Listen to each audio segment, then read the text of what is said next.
Seniors, if you are getting out of bed 2, 3, sometimes 4 times a night to use the bathroom, someone has already told you it's your bladder. Someone has already told you it's your prostate. Someone has already sold you a supplement, a tea, or a bladder support formula, and you are still standing in the dark at 3 in the morning, feet cold on the floor, wondering what is wrong with your body. I need you to hear this clearly, right at the beginning. In the vast majority of cases, your bladder was never the problem. Stay with me for the next few minutes because what I'm about to explain is something almost no doctor has time to walk you through in a rushed appointment. And it could be the single most important health lesson you learn this year. My name is Dr. Andrea Reyes. For the past 13 years, I have worked closely with patients over 60. And there's one complaint I hear more than almost any other. Doctor, I can't sleep through the night anymore. I'm up constantly to urinate and I don't understand why. Today, I'm not going to give you the same recycled explanation you've already heard from a pharmacist or read on the label of a supplement bottle. I'm going to tell you exactly what I would tell my own mother if she were sitting across from me right now, describing this exact problem. Let's start with something that needs to be said plainly, because too many people your age have quietly accepted it as normal. Waking up once or twice a night to urinate is not simply part of getting older. A truly healthy body, even at 70 or 80, does not need to interrupt deep sleep multiple times every single night.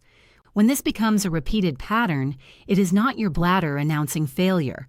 It is a messenger, telling you that something upstream of your bladder needs your attention. And in roughly 8 out of 10 cases I evaluate, that something has nothing to do with your urinary system at all. Here is why this matters more than most people realize. Every time you are pulled out of deep sleep to urinate, your heart rate spikes, your blood pressure rises sharply, and you lose access to the deepest, most restorative stage of sleep.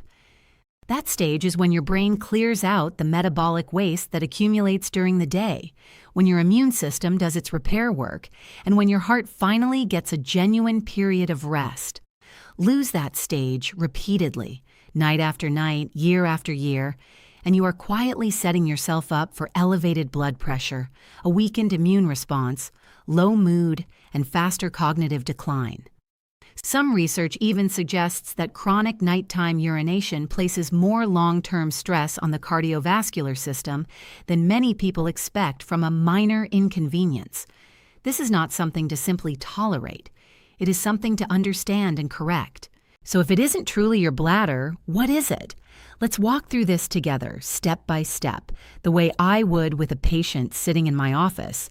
Picture your bladder as a smoke detector mounted on your ceiling. When it goes off at night screaming that something is wrong, you don't grab a step stool and rip out the battery so it stops beeping. You go looking for the fire. Your bladder, in most of these cases, is doing exactly what it was designed to do. It is emptying whatever fluid has arrived. The real question you need to ask is not, why does my bladder keep signaling, but who is filling it while I sleep? And the honest answer, for the majority of people over 50, has very little to do with the bladder itself. There are, broadly speaking, a few distinct patterns behind nighttime urination, and understanding which one applies to you changes everything about how you should approach it. Some people simply produce too much urine around the clock, day and night, often linked to very heavy fluid intake or an undiagnosed blood sugar problem. Others have what's called nocturnal polyuria, where daytime urination is completely normal, but the moment they lie down at night, their kidneys suddenly shift into high gear, producing large volumes while they sleep.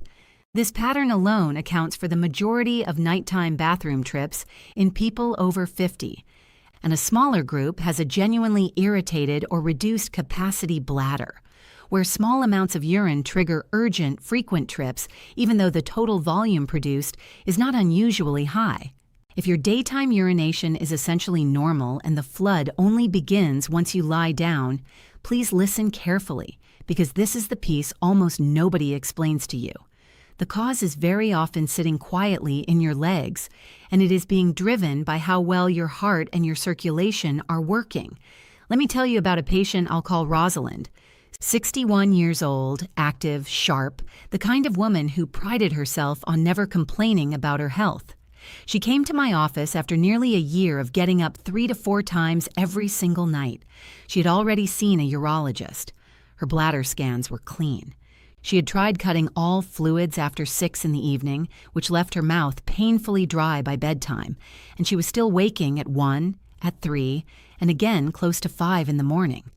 She told me, almost in tears from exhaustion, "I feel like my body is broken and no one can tell me why." Instead of asking her more questions about her bathroom habits, I asked her about her days. Did she notice any swelling in her ankles by evening? She paused and said yes, actually. Her shoes felt tighter by dinner time. Did her socks leave a mark on her skin? She said yes, a groove that sometimes took a while to fade. Did she ever feel a little short of breath walking up her stairs at home? She admitted quietly that she had started resting halfway up. That was the moment the whole picture came into focus for me. Let me explain the physics behind what was actually happening inside her body, because once you understand this, you will never think about nighttime urination the same way again. Imagine a plastic bottle half filled with water, standing upright. The water settles at the bottom. Now tip that same bottle onto its side, and the water spreads evenly along its length. Your body behaves in a remarkably similar way. For most of your waking day, you are upright, sitting or standing, and gravity steadily pulls blood, lymph fluid and tissue fluid downward into your legs, ankles, and feet. In a younger body, the veins in your legs are elastic. Tiny one-way valves inside them snap shut firmly, and your calf muscles act like a pump, pushing that fluid back up toward your heart with every step you take. But as we age, especially with long hours of sitting and gradually weakening circulation, that pump becomes less efficient. Fluid slowly seeps out of the small vessels in your legs and settles into the surrounding soft tissue. Over the course of a day, it is entirely possible to accumulate a liter or more of fluid, quietly pooling in your lower legs, completely invisible from the outside. That faint groove your sock leaves behind in the evening is very often the only external clue you will ever get. Now here is the mechanism that ties everything together, the part that explains why the bathroom trips begin almost as soon as you lie down. The instant you go horizontal for the night, your legs rise to the same level as your heart and kidneys. Gravity no longer holds that pooled fluid down in your legs, and it begins moving back into your general circulation. Within roughly an hour of lying down, your circulating blood volume increases noticeably, almost as if extra fluid had been added directly into your bloodstream. Your heart senses this added volume immediately. In response, it releases a hormone that sends an urgent signal to your kidneys, essentially telling them to get rid of the excess fluid quickly to protect the heart from being overworked. Your kidneys respond by shifting into a kind of emergency filtration mode, rapidly processing and excreting that fluid. Within about an hour of falling asleep, your bladder is already filling. You get up, you empty it, you return to bed. But the fluid still migrating out of your legs isn't finished yet. A couple of hours later, your bladder is full again, and this cycle can repeat itself several times before morning. This is precisely why patients like Rosalind, despite drinking almost nothing after dinner, still woke repeatedly through the night. She was not drinking too much water in the evening. She was, in a very real sense, drinking from her own legs. But there is another layer to this story, one that involves what happens at your dinner table. And it may surprise you because you are likely doing this to yourself without realizing it at all. Certain foods act almost like a delayed switch, quietly programming your kidneys to do the bulk of their work while you sleep rather than during the day. The first and most significant of these is hidden sodium. Most of the salt in a typical diet doesn't come from the shaker at all. It comes from foods that don't necessarily taste salty because their fat or sugar content masks it. Aged cheeses, cured meats, deli sandwiches, canned soups, and even certain breads can carry a surprising amount of sodium in a single serving. Eat these in the evening, and sodium floods your bloodstream. Your body responds by holding on to extra water in an effort to dilute that sodium, a process related to what's called osmotic pressure. Later, overnight, your kidneys begin flushing that sodium back out, and sodium pulls water along with it, almost like a magnet. You wake at 2 or 3 in the morning, essentially eliminating the salt from last night's dinner. The second hidden trigger is evening sugar. A small dessert, a couple of cookies, even a piece of fruit eaten right before bed can cause a rapid rise in blood sugar. Insulin surges in response, initially telling your kidneys to hold on to sodium and water. But 2 or 3 hours later, as blood sugar drops back down, your kidneys swing the opposite direction and begin actively excreting fluid. For anyone with even mild insulin resistance, a condition that affects a large share of adults over 40 without obvious symptoms, this effect is magnified. In a sense, that innocent-looking evening treat can function almost like a diuretic. The third trigger, and one of the most commonly overlooked, is alcohol. Many of my patients tell me a small glass of wine or a beer before bed helps them relax and fall asleep. I understand the appeal, but I need to be honest with you about what is actually happening physiologically. Alcohol is one of the strongest blockers of the hormone responsible for telling your kidneys to slow down overnight. Once that signal is suppressed, your kidneys continue producing urine at a much higher rate throughout the night. You might sleep through the very first urge, but the ones that follow tend to be far more disruptive. Now let's talk about what genuinely helps, because there is real practical action you can take starting tonight. First, consider raw pumpkin seeds, not roasted or heavily salted, but raw and unprocessed. These seeds are rich in zinc and highly absorbable magnesium. Magnesium helps relax the smooth muscle wall of your bladder, allowing it to comfortably hold more urine before signaling urgency. A modest handful, roughly a small palmful, is generally enough to notice a benefit over time. Second, real cranberries. Not the sugary bottled cranberry cocktail drinks that often contain more added sugar than a soft drink. Whole cranberries, fresh or frozen, or a standardized supplement extract, contain natural compounds that help prevent bacteria from adhering to the bladder lining. Many adults over 40 carry a low-grade, often unnoticed irritation in the bladder lining that makes it hypersensitive, triggering a sense of urgency even when very little urine is actually present. Cranberry compounds can help calm this sensitivity over time. Third, adequate dietary fiber. This one surprises people, but it makes complete anatomical sense. A bloated or gas-filled colon sits directly against the bladder, since the two organs share very close quarters within the pelvis. An overloaded colon can physically press against the bladder from the outside, tricking it into signaling fullness long before it actually is full. Keeping your colon comfortably empty through adequate vegetables, leafy greens, and fiber-rich foods gives your bladder the physical space it needs to fill properly before sending a true urgency signal. Now I want to walk you through a simple self-check you can do right now, using nothing more than your own thumb and about 15 seconds of your time. Sit down comfortably and expose your lower leg. Find your shin bone, the hard, flat surface on the front of your calf where there is no muscle covering the bone. Place your thumb firmly against that spot, roughly 4 to 6 inches above your ankle. Press firmly and hold for 10 to 15 seconds, then release. If your skin springs back smoothly and flat, that's a reassuring sign, with no significant fluid retention detected. But if your thumb leaves behind a visible dent, one that lingers for several seconds before slowly filling back in, you have just identified a hidden reservoir of fluid sitting in your leg tissue, even if your leg never looked visibly swollen from the outside. And every bit of that fluid is destined to move through your kidneys tonight while you're trying to sleep. Let's return to Rosalind for a moment. When her lab results came back, her kidney function was normal and there was no sign of infection. From a strictly urological standpoint, she was essentially healthy, but she was exhausted, running on fragmented sleep for close to a year. So instead of sending her for another bladder scan, I asked her to see a cardiologist and have her circulation properly evaluated. She was surprised, understandably so.